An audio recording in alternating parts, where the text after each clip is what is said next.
When people mention secession, the image that often comes to mind is the Confederacy. People think of Montgomery, Alabama, or Richmond, Virginia, or Atlanta, Georgia. When they hear that word, hardly anyone thinks about California and Oregon. However, when the Civil War began, while most of the country looked south to the cotton field when talking of secession, other people looked west over the Rocky Mountains. President Thomas Jefferson believed in his day that there would be separate, independent Americas on the West Coast. Decades later, other people thought so too. This is a story of the Civil War on the West Coast and the nation that nearly was. This is a story of the Pacific Republic and its major role in the Pacific Theater in the Civil War. This story doesn't begin in 1861, but rather in 1846. That was when John C. Fremont and his small company of Army engineers arrived for their third expedition into Alta California. In June of 1846, totally oblivious to the war that had erupted on the Texas-Mexico border, the American soldiers started to filibuster. Fremont summoned other Anglo-American settlers in the Bay Area to join him at his camp in the Sierras. 6 days later, a band of Bear Flaggers marched into Sonoma, led by William B. Ide. 3 days later, on June 17th, in the presence of Major Fremont, the rebels raised the flag of the California Republic in Sonoma, proclaiming their new nation. There was never any civilian government, only a small insurgent army barely the size of 2 companies. William Ide acted as military governor in the few places the rebels controlled, although he didn't claim the title. He just ended up being the adult in the room. This was the first time a separate American republic had been established on the West Coast. The Anglo-American Rebellion in Mexican California lasted 3.5 weeks before the U.S. Navy arrived in July and claimed California for the United States. The Bear Flag Revolt was over, but its spirit lived on. One of the federal soldiers accompanying Fremont, who was present when the Bear Flag went up for the first time, was 21-year-old George Cross from New York. George Cross will come back later in the story of secession and rebellion. The idea of a Pacific Republic was not brand new when the Civil War started in 1861. As early as 1812, the elder statesman Thomas Jefferson wrote in a letter to a friend, "I considered as a great public acquisition the commencement of a settlement on that point of the western coast of America, and looked forward with gratification to a time when its descendants should have spread themselves through the whole length of that coast, covering it with free and independent Americans, unconnected with us but by ties of blood and interest, and employing like us the rights of self-government." The idea of a Pacific Republic became a movement in the 1850s as the country headed toward the sectional crisis. The idea of independence on the West Coast had been raised by lobbyists and citizens groups that leaned toward the Democrat Party, especially Lecompton Democrats.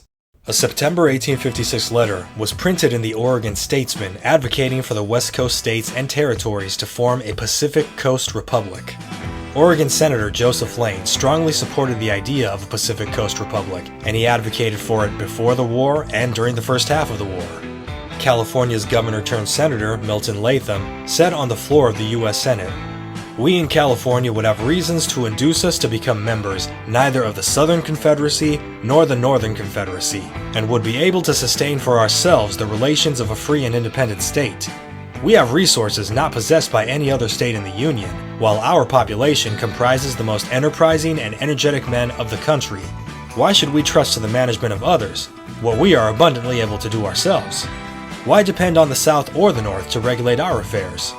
California Congressman Charles Scott wrote in an 1860 newspaper editorial, "If the Union is divided and 2 separate confederacies are formed, I will strenuously advocate the secession of California and the establishment of a separate republic on the Pacific slope." Then, after years of threats, South Carolina seceded on December 20th. On January 4th, 1861, another California congressman, John Birch, wrote an open letter that was published in the San Francisco Herald. "The people of California should all be of one mind on this subject, a Pacific Republic," he said. "Raise aloft the flag of the hydra-headed cactus of the western wilds, and call upon the enlightened nations of the earth to acknowledge our independence and protect us from the wreck of a once noble union." There are no known images or illustrations of this cactus flag design, but it does tell us that there was a concept for a Pacific Republic flag floating around secessionist circles. One such flag was seen hoisted from a boat in Stockton Harbor on January 16th, ruffling plenty of Republican feathers in the Golden State. This image here is just a wild guess, based on one vague written interpretation of this flag design. Other West Coast secessionists used California's state flag, the Bear Flag, to proclaim their support for states' rights. States' rights to leave the Union and continue chattel slavery forever.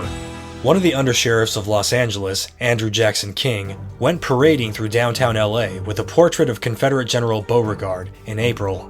The Federal Army arrested him for this, and in April of 1861, King involuntarily became one of the first reconstructed rebels in the country. Then in May, the Bear Flag was raised by itself in Los Angeles, San Bernardino, and Sonoma. One of the undersheriffs of Los Angeles, Andrew Jackson King, went parading through downtown LA with a portrait of Confederate General Beauregard in April. The Federal Army arrested him for this, and in April of 1861, King involuntarily became one of the first reconstructed rebels in the country. Then in May, the Bear Flag was raised by itself in Los Angeles, San Bernardino, and Sonoma. Support for West Coast independence was strongest among Southern Democrats.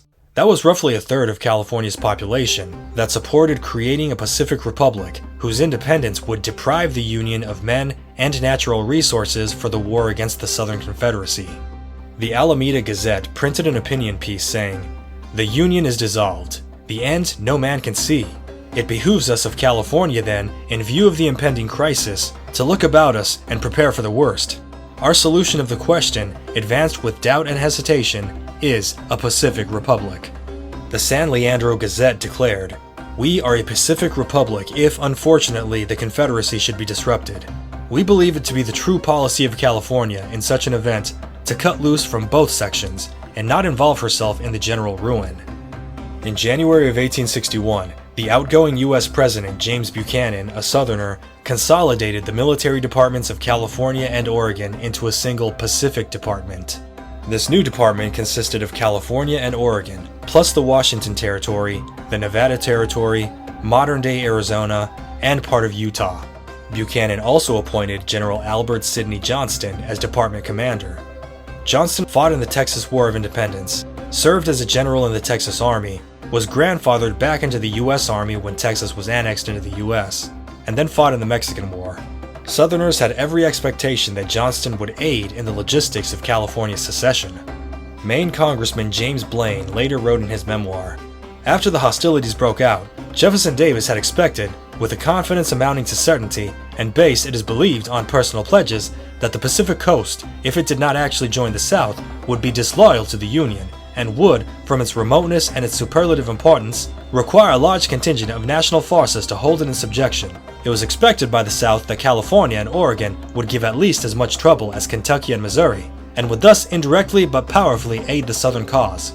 State Senator Henry Innes Thornton argued on the floor of the California Senate, "We live here in a state of great area and illimitable resources, and of incalculable wealth in our mountains, with a fruitful and fertile soil.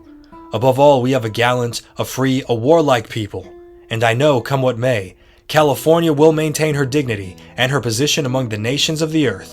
The genius of Plymouth Rock, of Jamestown, of the Revolution, and the Constitution will cross the mountains to their resting place among the great pillars, and under the massive arches of a constitutional edifice of a Pacific Republic, which will endure, aye, and preserve and shelter it for all ages." Several more southern states declared their leave in the Union, and suddenly, secession on the West Coast seemed truly plausible. West Coast politicians were even conspiring secession in the back rooms of Washington, D.C., right under the War Department's nose. On March 15th, California Senator Milton Latham had a secret meeting in D.C. with several other congressmen from California and Oregon, plus delegates from Washington, Utah, and New Mexico, where they discussed the prospects of forming this Pacific Republic. The idea of Pacific Coast independence really caught ablaze after the first shots were fired at Fort Sumter. Most Americans from coast to coast, no less on the frontier, had expected a shooting war. Nobody knew where it would start, and it just happened to have been Fort Sumter. But on the West Coast, there was every expectation on both sides that there would also be a shooting war in their backyard. When Abraham Lincoln took office in the spring of 1861, he had multiple dumpster fires on his hands. The Pacific Coast states and territories were considered backwaters compared to Virginia, and part of the Union's response to the threats on the West Coast was slow, but there was one thing Lincoln handled quickly. He replaced Albert Sidney Johnston as Pacific Department Commander with General Edwin Vos Sumner, a reliable Unionist. Ironically, though, Johnston is one of the single biggest factors that logistically prevented California secession. As Department Commander, he controlled the weapons. Johnston was invited by members of the Knights of the Golden Circle, a pro-Confederate secret society with a paramilitary wing, to participate in a plot to catalyze California secession. The plan was to raid the federal arsenal at Benicia Barracks and arm Southern sympathizers for an insurgency in California. Johnston declined, citing that he was still in the federal army, and he had the guns and ammo moved from Benicia and locked up in Fort Alcatraz. He did this partially out of a sense of duty. As long as he was still a U.S. Army officer, he felt obligated to be a good steward of the United States, its territory, and material property, even though his loyalty was to Texas and he fully planned on returning. Once Sumner replaced Johnston, Sumner had the conspirators planning to raid the arsenal arrested, and then they were locked up in Fort Alcatraz. Johnston went south to his brother-in-law's ranch in Los Angeles County, and he accompanied the Los Angeles Mounted Rifles, a pro-Confederate militia company, on their journey east to Texas to join the Confederate Army. His advice for their conduct on this forced march explains his own conduct earlier. He was very aware of the difference in legal consequences of rebelling while in uniformed service versus rebelling as a private citizen. In the summer, the War Department requested that California raise several volunteer regiments to begin with more coming in the near future. Ultimately, California recruited over 8,000 men into its state militia and over 15,000 men in the federal California Volunteers. These troops filled the vacuum left by regular Army soldiers who were sent back east when the war began, who had to abandon posts like Fort Tejon and Fort Mojave. These California Yankees served not just in California, but also in Washington, Oregon, Idaho, Nevada, Utah, Arizona, New Mexico, and Texas.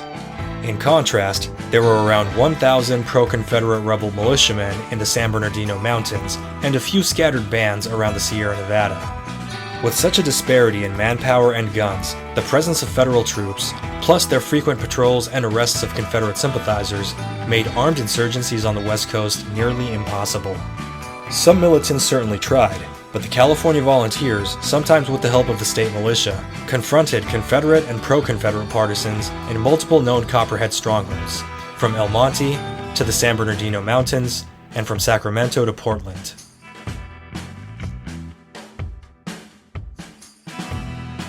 With such a disparity in manpower and guns, the presence of federal troops, plus their frequent patrols and arrests of Confederate sympathizers, made armed insurgencies on the West Coast nearly impossible. Some militants certainly tried, but the California Volunteers, sometimes with the help of the state militia, confronted Confederate and pro-Confederate partisans in multiple known Copperhead strongholds, from El Monte to the San Bernardino Mountains, and from Sacramento to Portland. As the tide gradually turned decidedly against secession throughout 1861, Senator Latham abandoned his talk of seceding and publicly became a Union man. He was a notorious Breckinridge Democrat who'd openly advocated for secession of the Pacific Coast states. But he was also a politician who wanted to keep political power and his job, who had no prospects in the Confederacy if he were to defect. Because Senator Latham ultimately stayed loyal to the Union, there was a federal army camp named after him in Southern California, Camp Latham. After several volunteer regiments were raised and drilled in California, a series of army forts were hastily built across Oregon and the Washington Territory. These new fortifications likely had less to do with the Indian Wars in the region than with the op-eds appearing in Canadian newspapers calling for Canadians on the West Coast to join the American Secessionists in the Northwest to fight for the Pacific Republic and bring it under British protection. To further strengthen the Union and weaken the Southern Democrats in Oregon, Lincoln signed a bill in 1862 that partially funded both a telegraph line and a railroad connecting Oregon with the East Coast. The bill also called for the state of Oregon and for private investors to put up part of the money for the railroad and the telegraph line. This was an economic shot in the arm that created new jobs in Oregon and eastern Washington, today's Idaho, and connected the citizens of that remote region with the rest of the United States. It also made citizens who might have supported Pacific independence into stakeholders in the Union. Unsurprisingly, Senator Joseph Lane, who was a Southern Democrat and rabidly anti-Lincoln, unsuccessfully but passionately fought against the bill tooth and nail. After California deployed its first regiments, the War Department asked the governor of Oregon to raise volunteer troops as well. Thus, the 1st Oregon Volunteer Cavalry Regiment was born. The regiment would be chronically understrength throughout the whole war, same as the 1st Oregon Infantry.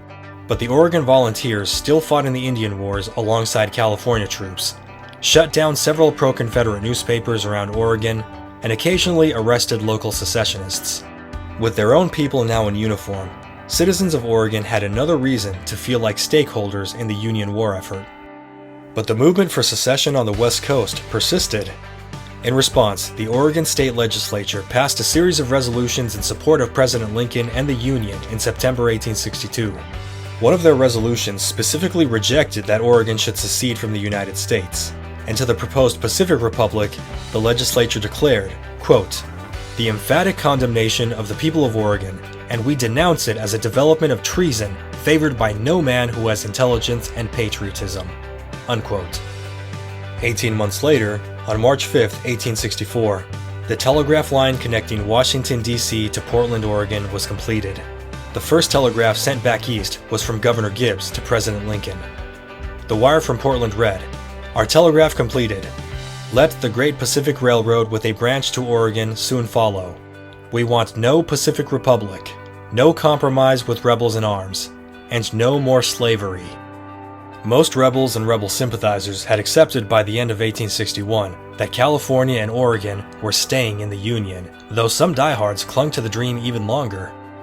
Thousands of Southerners living on the West Coast had gone back east, by land and by sea, to join the Confederate Army, while other militants, especially the Knights of the Golden Circle, dreamed up new ways to pull California out of the Union. In the summer of 1864, when it was more than abundantly clear that there would be no Pacific Republic, around 50 Knights joined a homegrown Confederate militia, Captain Rufus Henry Ingram's Partisan Rangers.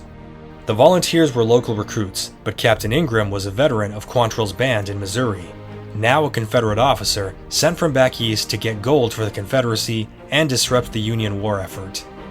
The partisans waged a 2-month-long guerrilla war that blazed a path from the Sierra Nevada to the outskirts of San Jose. One of the volunteers in the Partisan Ranger Band was George Cross, the Mexican war veteran who served under John C. Fremont, participated in the Bear Flag Revolt, and was there when the Bear Flag was raised over Sonoma. Cross was a firm believer of secession and doubtlessly supported the Pacific Republic when it was still plausible. His joining the guerrilla band confirms not only his membership in either the Knights of the Golden Circle or Knights of the Columbia Star, but also that the spirit of the Bear Flag Revolt still lived on in the West Coast. On July 14, 1864, Captain Ingram's Partisan Rangers fought their last gun battle just outside of San Jose.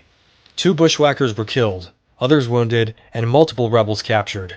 Captain Ingram escaped and followed a rat line all the way back to Missouri, where he laid low for the rest of the war. George Cross survived the Civil War despite having been a Confederate guerrilla, terribly outnumbered in a Union state. Deputy Commander Tom Poole was executed by hanging at the Placerville Gallows in October 1865. He was executed for 2 reasons. First, he'd already been paroled for an earlier rebel plot a year before he joined the Partisan Rangers. Second, he was captured after a gunfight in which a deputy sheriff was killed, and he was the ranking rebel the police captured from the band. Several other California bushwhackers got prison sentences, but surprisingly, most of them were acquitted on legal technicalities, and it's likely that Cross was one of the men who got off the hook. While the Pacific Republic had been defeated mostly through political means, the Confederacy's tiny branch in California was defeated by gunfire. So ends the story of the nation that nearly was. Thank you for watching the Civil War Wild West Edition, and if you haven't already done so, please hit like and subscribe. It really does help out the channel. See you in hell, Johnny Reb.